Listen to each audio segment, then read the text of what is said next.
Alright, here we go. The second reaction video to Something CinemaSins for this Christmas.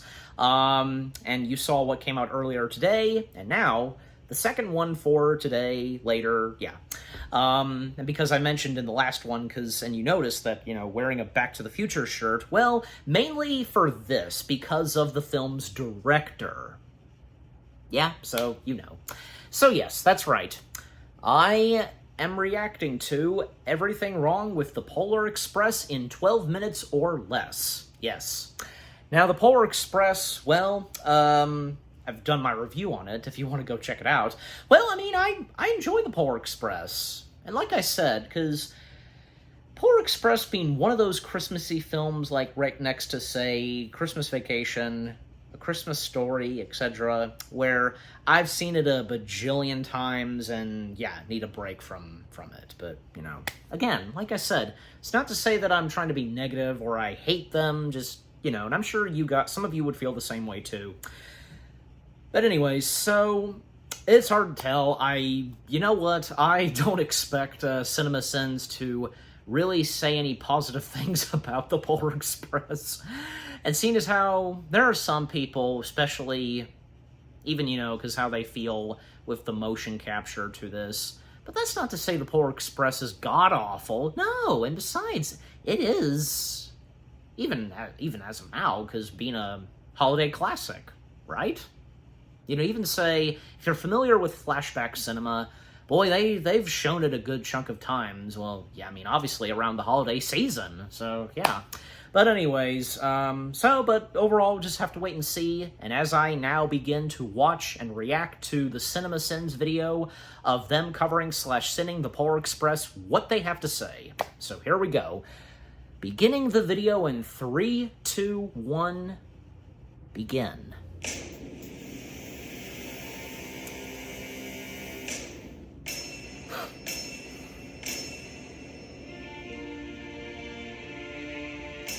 What is that music? The first 5 seconds of this movie are black screen. But also, this movie got 3 studio logos in and out inside of 19 seconds. That gives me in Locomotive to remove a sin. On Christmas Eve, many years ago. Narration. Sudden and persisting uncanny valley. Look, I appreciate the technical achievements of doing the first ever full-on performance capture film. But watching these characters is so consistently unnerving that I'll just go ahead and ram 10 sins up the movie's uncanny valley here at the top. Look at how huge his bedroom is. God. No matter what this kid's problems, they are all first world problems. Honestly, these are some bare-ass walls. Does this kid even have a personality? Every time I ever snuck out of bed and went downstairs, in my entire life, my father was always sitting down there in the living room chair waiting for me. Dad, what are you up to, son? You could say he just did it every night so that he could catch me on the nights I snuck down, or you could say he had supernatural hearing. Either way, I still have nightmares about it. Shadow in a movie is actually something else that honestly would have never made the original Shadow in the first place cliche.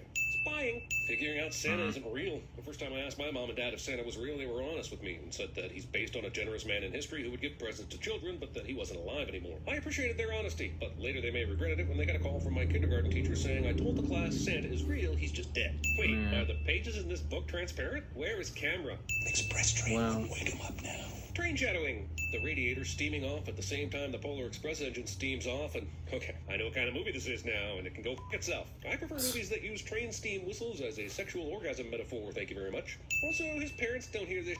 I guess this Nor does the his sister. because there's enough light coming from these trailing train cars to wake up the whole neighborhood if they are actually visible. I'm not sure how old this kid is, but I'm guessing he's not quite walk out and explore a magical train that parked in my yard without consulting my parents or an ounce of fear years old. Roll credits. Also Con Hanks. No Con photo Hanks. with the department store Santa this year. No letter to Santa. Making Christmas about works instead of faith. If I were you, I would think about climbing on board. And if I were you, I would run. People who say Hanks has never played a villain clearly haven't watched this movie. Wise kid backs away from creeper train, only for the movie to make that the wrong choice. There are no seatbelts on the Polar Express. Also, kids. Well, Staring. Of course. It's a magic train. A fact that will not keep me from sinning the hell out of it when it does nonsensical stuff. And if I see one butt magic in the comments, I'm launching some of my own butt magic directly your way. It's a Baldwin 284 S3 class Berkshire type steam locomotive. Rail fans. Have all these kids ridden the Polar Express before? And if so, why didn't they learn the lessons of Christmas the first time? And why did they all get second chances? Look at all those presents. I want all of them. Agreed. Tickets, please. You should ask this question when they're boarding. Saves a lot of This is one of my trouble. Just first ask the boat movies of conductor in Last Eddie Crusade, Deason, punching a ticket 2 dozen actually. times to create a shape for comedic effect. Christmas may not be important To some people. Like 3/4 of the world, actually. but it is very important To the rest of us. No f***ing sh- No one will be seated during the Be Our Guest portion of the CGI train movie. The spurting of the hot chocolate all to the correct distance to fill each cup is gross, mathematically impossible, and gross. As quickly as he drank this and as big as the swallow was based on his chocolate stash, I'm guessing our I'm not even protagonist is gonna left with exactly go into 0 detail, taste like, buds and why honestly would it be probably gross. half a uvula. I see these pots have a post-coital urination setting. Nice. Dick sweater. Oh my god. Yeah, it's a violation of railroad safety regulations for a kid to cross moving cars without a grown-up. I think the movie is going for humor with this kid, but all I'm picking up is the nagging desire to punch a kid in the face. So bad it honestly doesn't even have to be this child, just any child.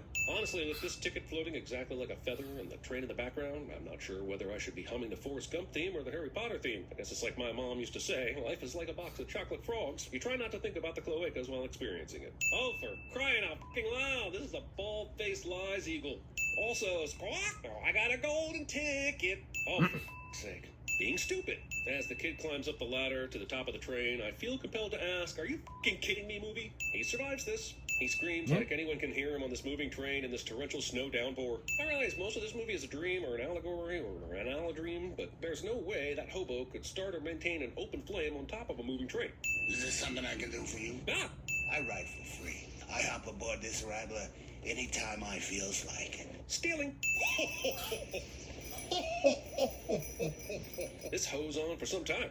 Also, frostbite, sitting frostbite, because both this hobo and this child riding on the roof of a moving train in a snowstorm should have really bad frostbite by now. Like, in real life, this kid loses a foot, maybe even a shin. What? You don't want to be bamboozled. bamboozled. You You don't don't want want to be let down the the Primrose Path. Actually, the Primrose Path just means taking the easy way and experiencing a life of pleasure and ease. It's being led down the garden path that means being deceived. Come on, Hobo Hanks, you should know better. Seeing is believing.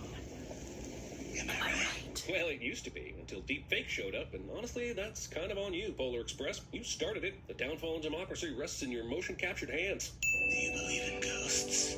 I'm also pretty dubious they could hear each other up here with all the wind. Come on, kid. Flip my shoulders. Grab my lily. The subtitles say he just said, grab my lily, and now I'm nominating grab my lily as the worst thing ever under any circumstances to say to a child. That's good. You're chasing What? Mr. Move down ahead.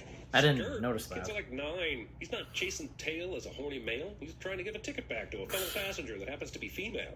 Grab my muck stick. As if not to be outdone by Grab My Lily, Grab My Muck Stick has entered the chat.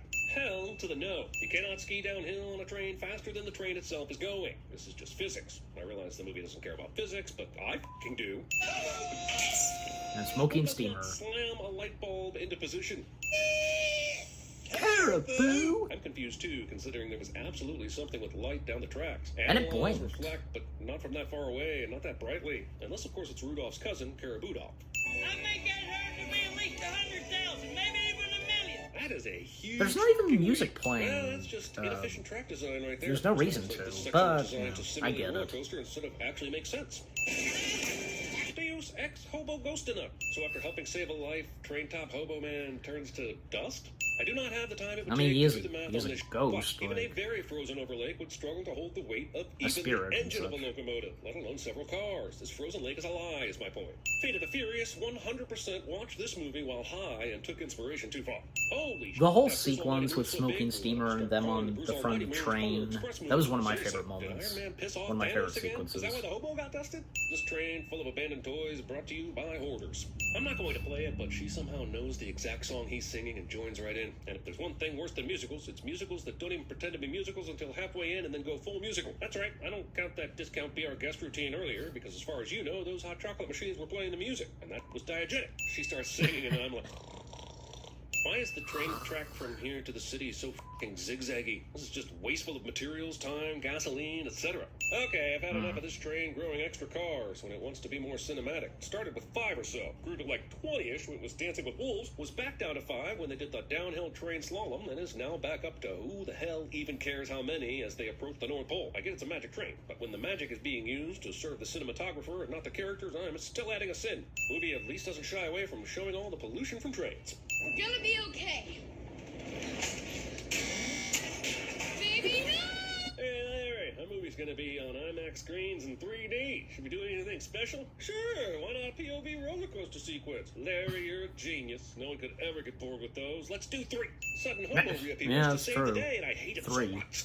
Stand By Me called, and it's putting you kids on blast, FYI. Welcome to the creepiest Jumbotron in the history of troning jumbos. Plus, what good are these names? There's no way you could read them from below, and their first name only. How is any of this useful information? I'm from Grand Rapids. Michiganders. Painting the Great Lakes the same color as land on your globe. Hey, boss, are we taking the pneumatic? Of course, we're taking the pneumatic. It's the only way to get to the square on time. And thanks for asking. That's the voice of So I Roger can Rabbit, answer loud enough actually. that both the peeping Charles kids and the Fletcher audience voicing could hear that this important elf. information. I swear by this point the movie is more 3D gimmick than actual movie. I swear by this point the movie is more video game side quest than actual movie. Oh, the humanity. What are you doing here? Same as you. I'm checking on my Christmas presents. Well, I guess you being here makes complete sense now. Carry on. Balloon Yeah. farting was the only way this movie could figure for how they lowered the blimps in time. I'm sorry, Mr. Elf, but if you release your chute this low from that height, you're destined to be an elf on the shelf, because you're dead and cremated and in an urn on a shelf. Good thing these guys were already bungeed in for a possible star rescue. Does this happen every year? Also, I guess Well. Aristotle was right. Objects do fall at different rates. Suck it, Galileo. Since It's Christmas. I'm gonna let you slide. So, elves are dicks then? I just want to be clear that we all agree that elves are dicks. Can a movie die? I'd like this movie to die, and suffer in the process. Christmas trees made up of people. Crowd surfing reindeer. Sure.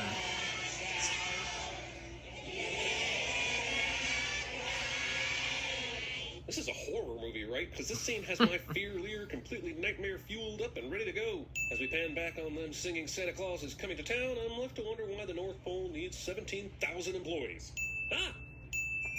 We saw him take his hat Tip off on earlier. ringing a sleigh bell, or really any bell, don't hold it by the bell part. It absolutely wouldn't make a ringing sound like this, and you'll be stuck never believing in Santa forever.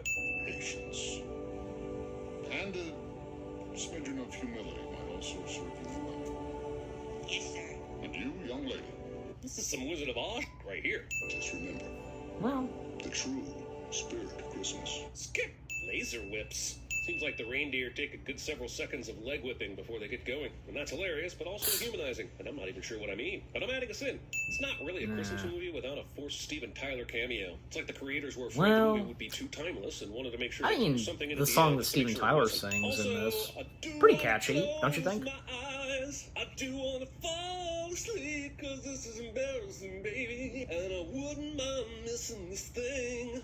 Sigh. No human. but at that can time, follow us in any kind of Aerosmith paper still this being quickly. the Leave the front door open. big hot Are you born rock in a and roll digital thing, barn? One right? thing about trains, it doesn't matter where they're going.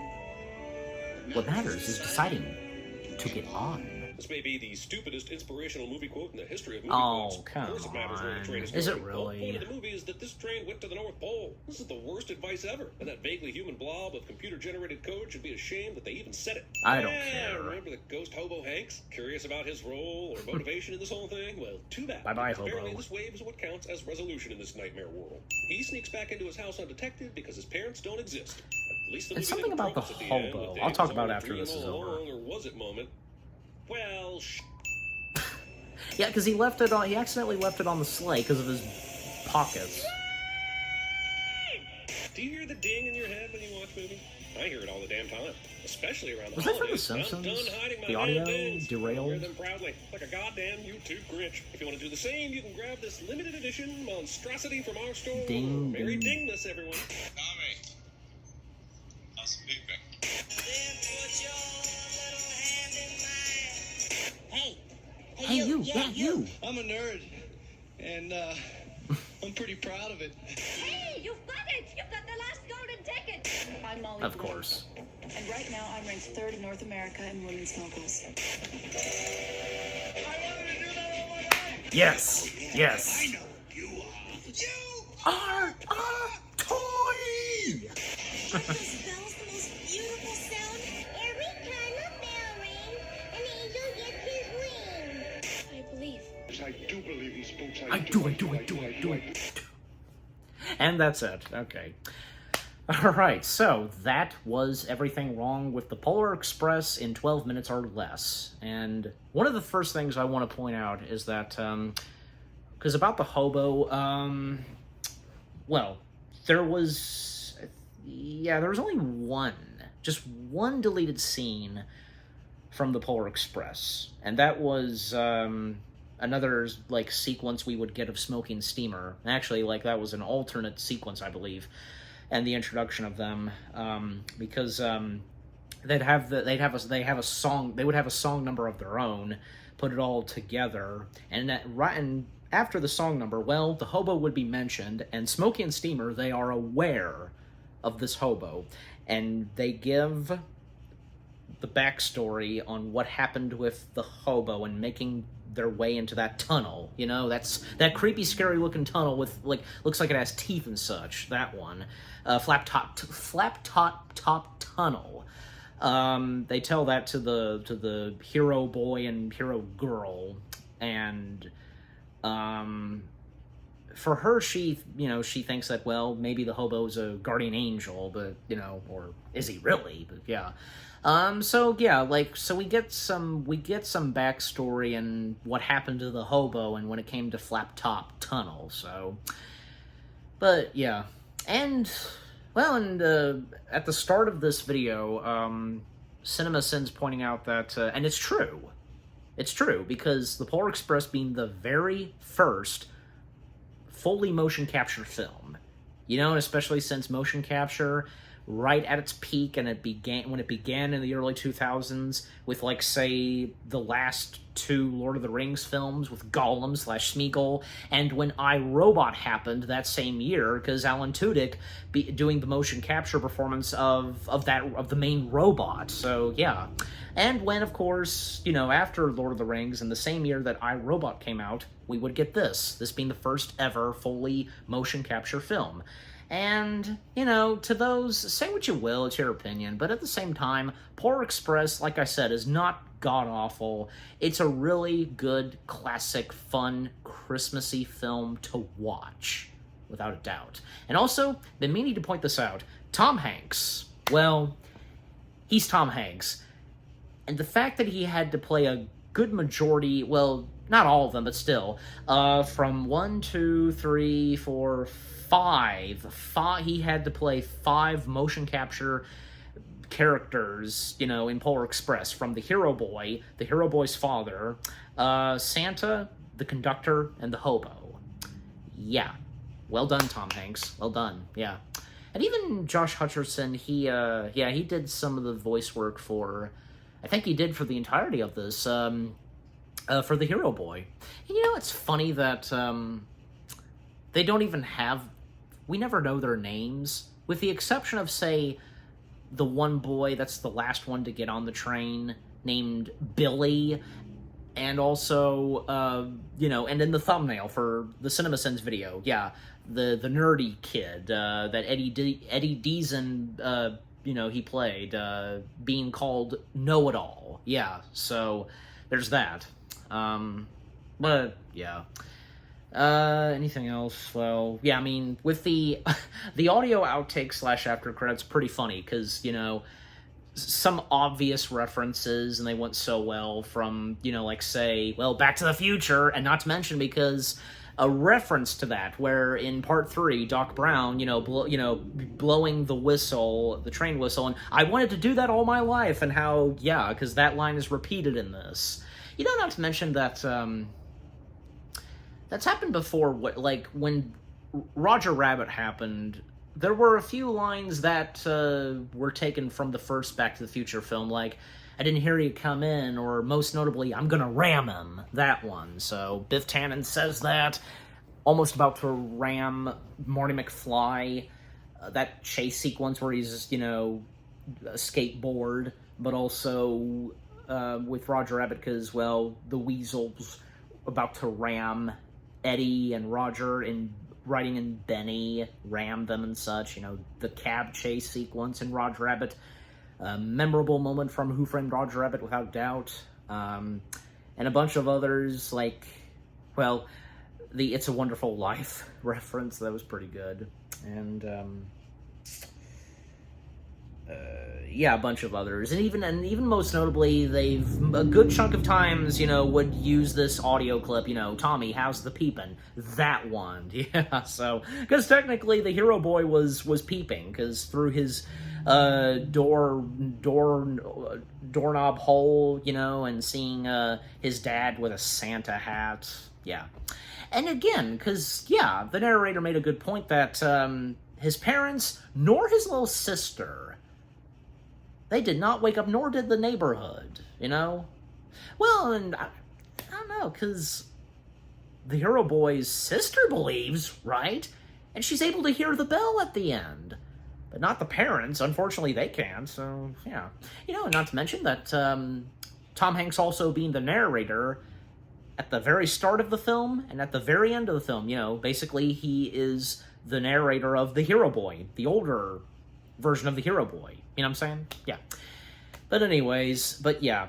Overall, everything wrong with the Polar Express in 12 minutes or less. Yeah, but, you know, again, I get that, you know, some people, they seem to be some of them seem to be creeped out by the motion capture and such, like I said, you know. But, and like I've said, the CinemaSins videos, they're really for our laughs and for our entertainment, you know. But anyways, but again, that was a pretty good and funny CinemaSins video. Yeah, I got some good chuckles, and yeah. Okay, so what about you guys? What did you think of the CinemaSins video itself? What they had to say /sin on the Polar Express in 12 minutes or less? Anything you agree and disagree with? Do you enjoy the Polar Express? Is it one of your favorite Christmassy films to watch around the holiday season? What were some of your favorite moments and favorite songs from Polar Express, etc.? Yeah. And yeah, again, overall, what do you think of the CinemaSins video itself, and with what I've had to say, my reaction to it, and yeah, what did you think of my reaction to the CinemaSins video? Leave comments and give this reaction video a like, as always. And so, with all that being said, thank you very much for watching. I hope you guys enjoyed my reaction to the CinemaSins video of everything wrong with the Polar Express in 12 minutes or less. More reaction videos are on the way. They're going to be awesome. Keep looking forward, and I'll see you guys in the next video /reaction. Take care, and peace out.